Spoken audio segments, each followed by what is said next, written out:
I'm going to be doing a handwriting video here where I have memorized a passage, a short paragraph from an article, and I'm going to be writing it. And I'll also be talking a bit about traditional versus simplified. I'll probably do a whole separate video on that, but the quick backstory is that I've used traditional for most of my life, but I'm switching to simplified now. And I still prefer traditional. It's just that I've come to the point where everyone I interact with who speaks Chinese uses simplified. It's been, I don't think I've spoken to a single person from Taiwan in 10 years. So I just feel like it's been a long time since I've really written a lot, and this is the time to switch over. But I'm never going to abandon traditional entirely. Like, it's just that I don't want to have to learn two versions every time I learn a new character right now. So that's really what it comes down to. But I'll give you the classic example here.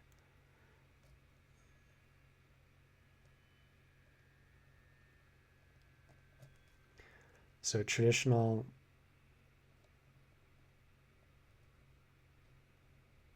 simplified. And people like to say that simplified characters are traditional without the heart, because we have a heart in the character for love, and then in the simplified, you just have a friend instead of a heart. I don't know. But for me personally, these types of simplifications don't particularly bother me. Um, the ones that bother me are the really unesthetic ones, and we're gonna see some of those in here. But like,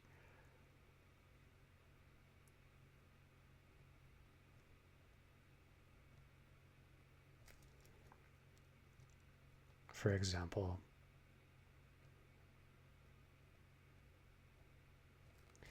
I find this ugly as hell. This is right to write. Um, I just find that really ugly. I find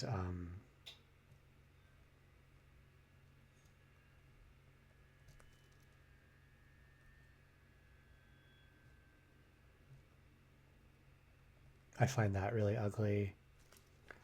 Very similar character, but Shaw.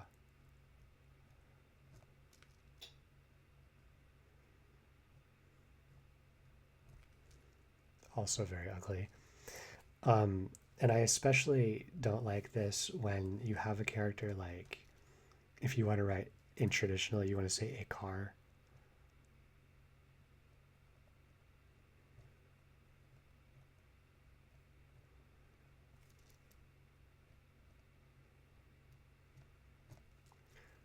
Yi liang cha.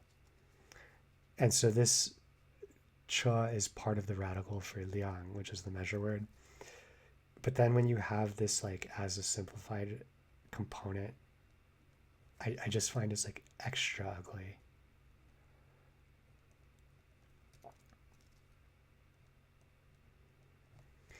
But ultimately it just doesn't really matter that much.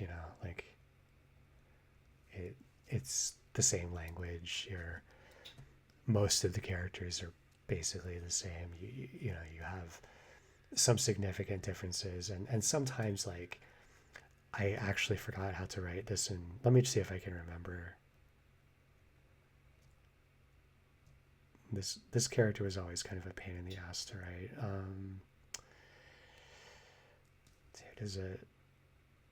It's got one of these in it. It's Zhang. I can't know if this is the top. There's like two boxes somewhere.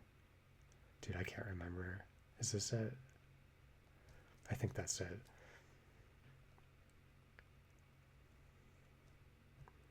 So like this kind of simplification, you can say this is unesthetic. Let me make sure I wrote that right in the first place.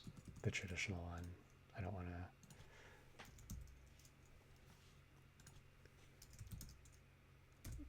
Oh, that's not even right. It's even worse than that.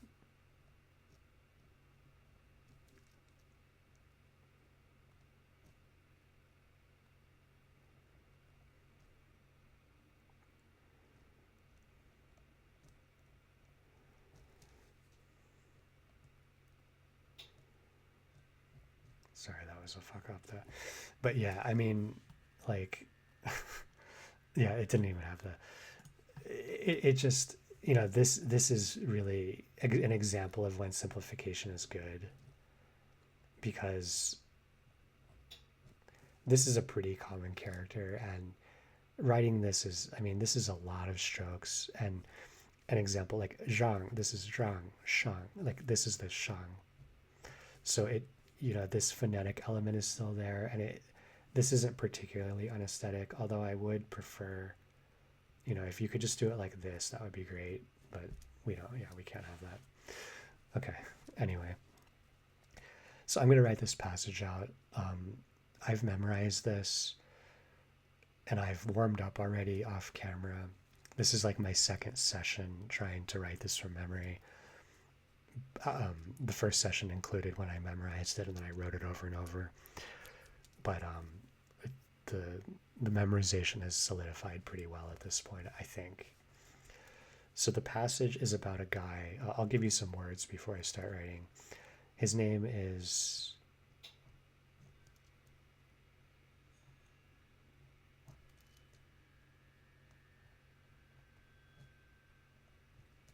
Wang Qiping, and he's a poet.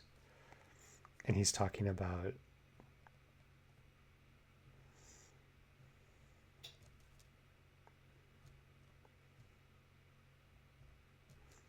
Aihao.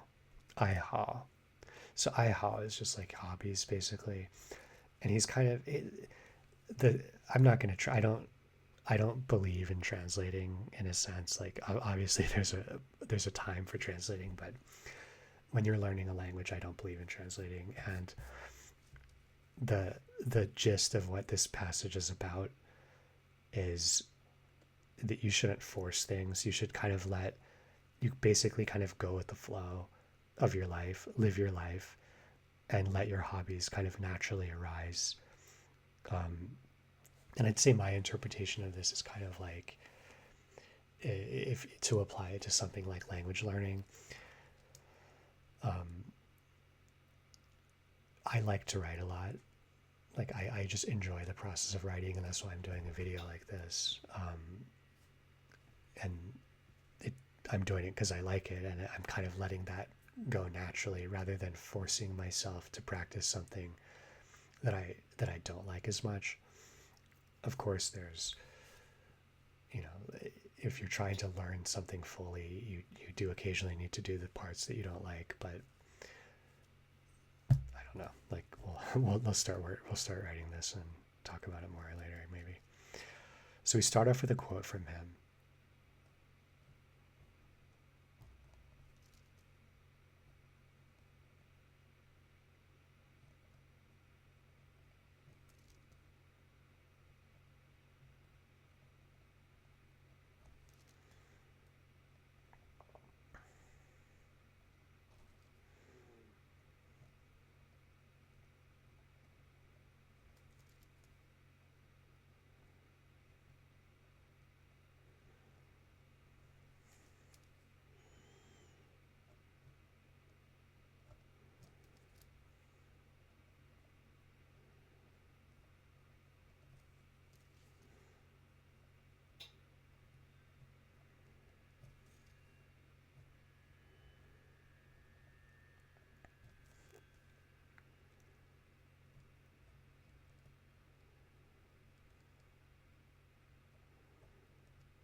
I can't remember if this character has a.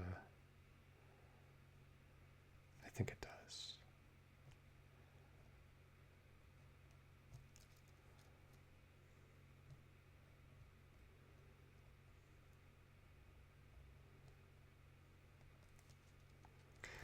I'm going to double check this. I can't remember if that has a little top hat on it or whatever. Yeah, it's high. Yeah, no, I'm on the.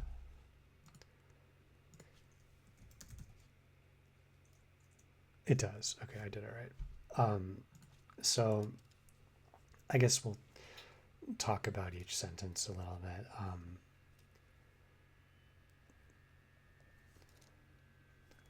我经常比喻说，生活是固态的，爱好是液态的。So basically, like I really don't want to translate here, but he's basically saying that life is more solid, and hobbies are free flowing, liquid. And this is a metaphor. That's what he's saying, and he says that a lot. Um, yeah. Okay.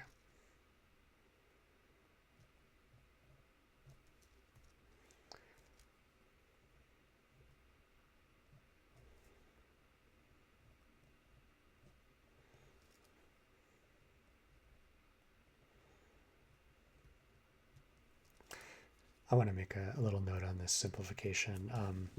This is another, I don't like that, how they simplify that radical. Like, this just looks so much nicer to me, and it's not harder to write at all. This saves you like a quarter of a second, maybe. I mean, I don't know, just me, maybe.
So, 王继平说，他一直把写作当作是自己的爱好。So this is the sentence I had the most. This is actually my pronunciation practice paragraph that I've memorized here. This is the hardest one with pronunciation, so I want to talk a bit about it. This, we have a few tone change rules happening here. E, in isolation, this is E, but if it's in front of a second tone, it needs to be E. And this is basic stuff that you learn like in your first semester, but when things get tricky, and this is really what I've been practicing a lot with the teacher that I have an italki, is you have these like, this is a tone change roll, and then this is a tone change roll. And the real difficulty, the thing that I'm practicing the most now is, yeah, if I just pronounce one character at a time, 他一直把写作当作是自己的爱好. Like, yes, I can do that, but that's not, no one talks like that. It's just like not useful. So what I'm practicing is like trying to talk naturally, but also nailing all of these kind of tone changes and stuff. Because my natural inclination with this character Ba is to I wrote that really shitty, is to kind of like, like 把什么放在桌子上, like put something on the table. I always think of it as like 把 and then I say the rest. So I'm like 把这个放在桌子上. So my natural inclination with this is to say like 把写作作为是 that's wrong. 把写作当作是自己的爱好. But the teacher told me like no, you need to say 他一直把写作当作是自己的爱好. And she also told me that this dang can become fourth tone. Seems kind of suspect to me, but she seemed pretty confident about that. You can just say 他一直把写作当作是自己的爱好. And so basically this is saying he turns his writing into his hobby. Good advice, I guess. Okay.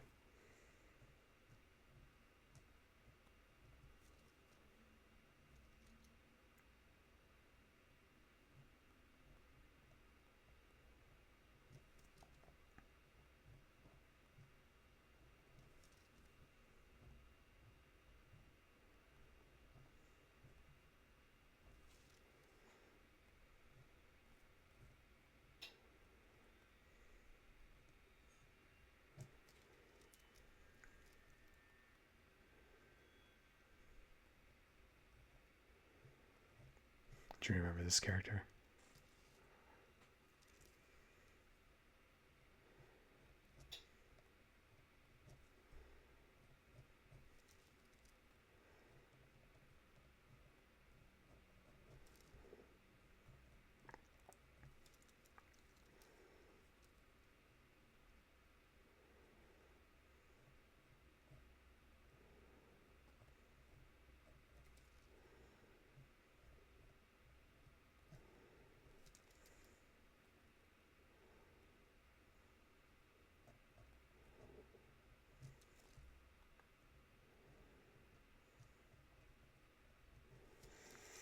So,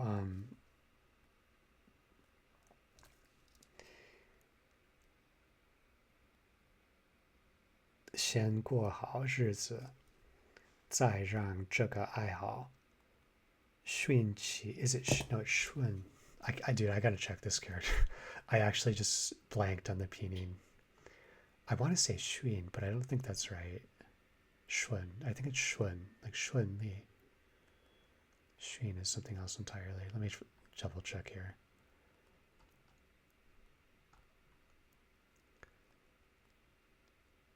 Shun. Yeah, Shun. Okay, sorry. 顺其自然. 顺其自然, which means, and I wrote this pretty awful.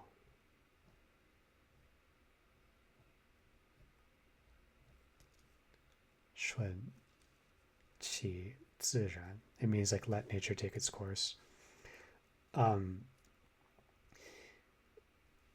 This character, by the way,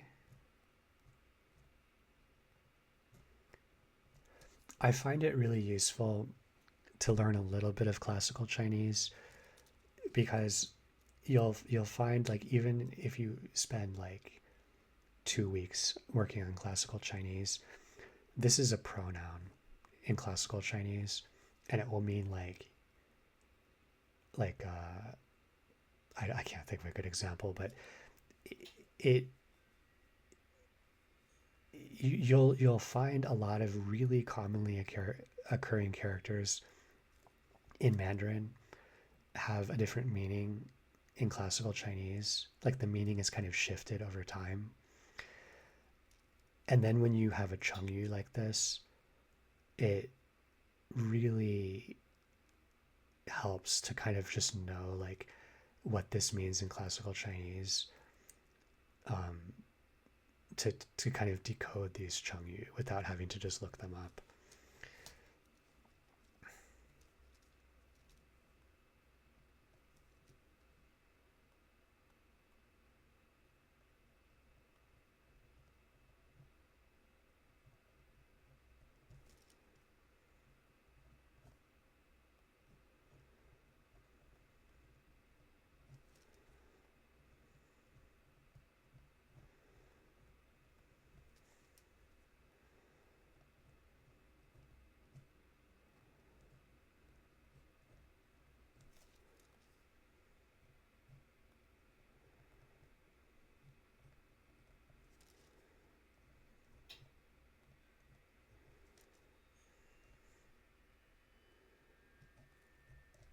By the way, I always love like the different ways you can write 不. So like, the really bog standard is like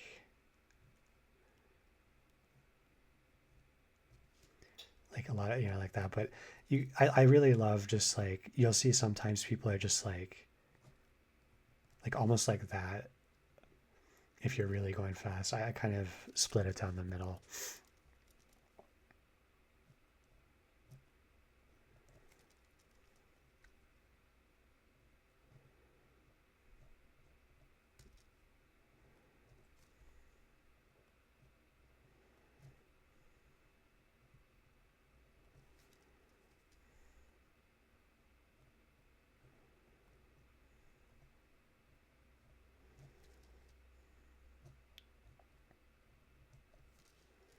Same for this character. Chiu is, one of these, but you can just,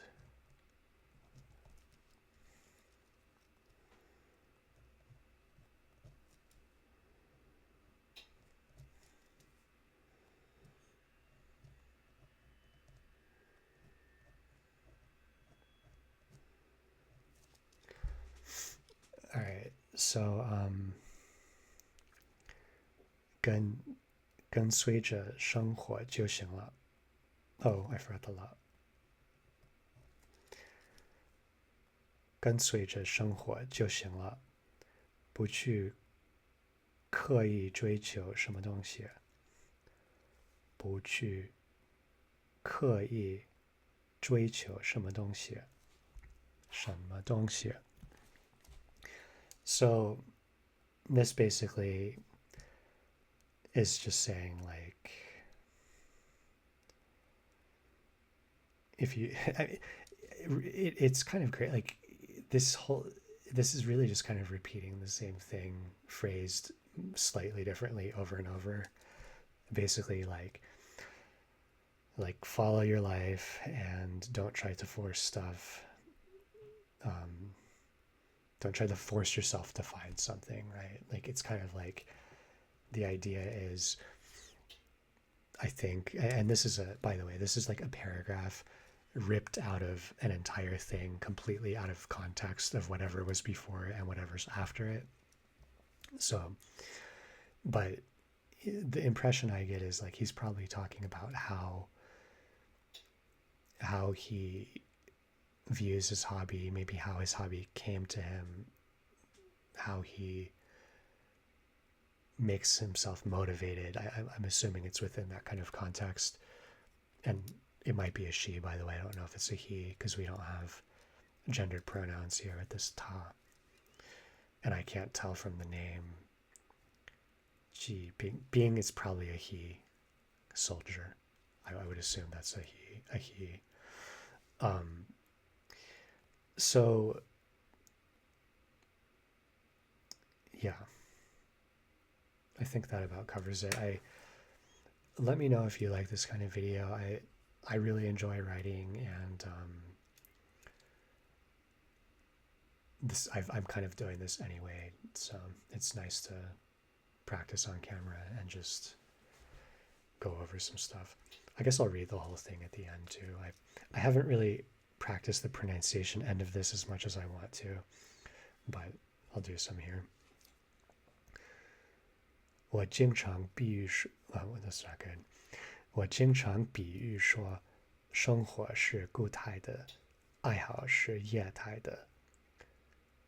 王继兵说，王王继兵说，他一直把写作当作是自己的爱好，先过好日子，再让这个爱好顺其自然，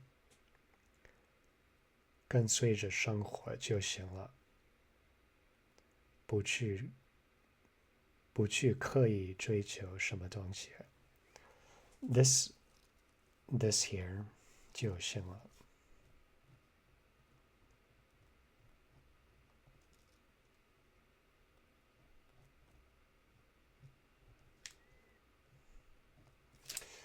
This is a part my teacher really pointed out to me when I read this, like the first few times. I was saying 跟随着生活就行了.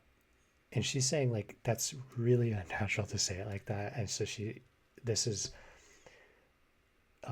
跟随着生活就行了，就行了. You don't need to 就行了. It's just 就行了，不去刻意追求什么东西.